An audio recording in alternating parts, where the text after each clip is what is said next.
Naomi is resilient, happy, and funny. She's funny. She has spastic cerebral palsy, so it affects her left side more than her right.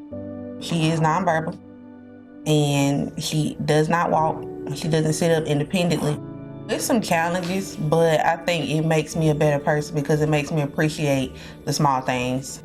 Like, brushing my own teeth, washing my face, being able to scratch my own back, like stuff like that. I wouldn't really appreciate that because I would just think that's something normal for me, but it's not normal for her.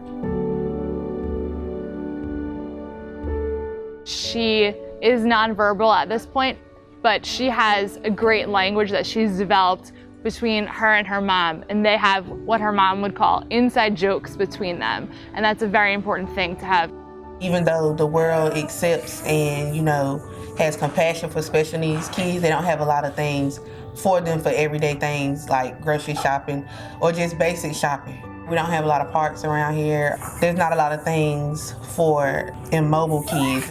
Rehab in general for Naomi is crucial and important, and the good news is she has a strong family support and structure that they work on it at home as well.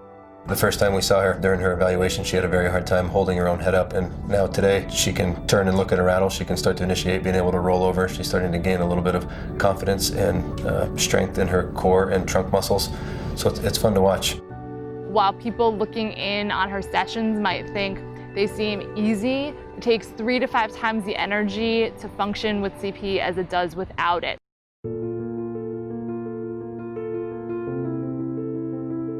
CP is a disability that affects 18 million people in the world, but it's one of the most underfunded, so our position is really crucial in the landscape. We focus on finding new treatments to help people who have CP, finding new ways to help people manage the CP that they have. So we're looking at stuff in the present day, but then we're also focused on the future.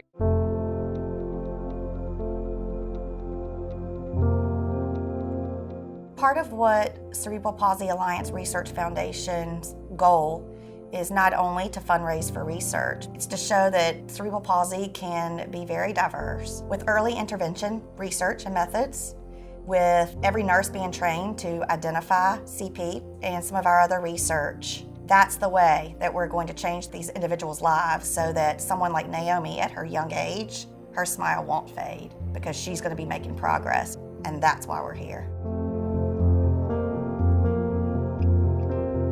The proceeds you raise during September will go to help people like Naomi and her mom potentially have their first back and forth conversation, and I can't think of anything more powerful than that. I take a lot of steps, and it just made me feel like my steps are purposeful. I just want her to enjoy life like anybody else.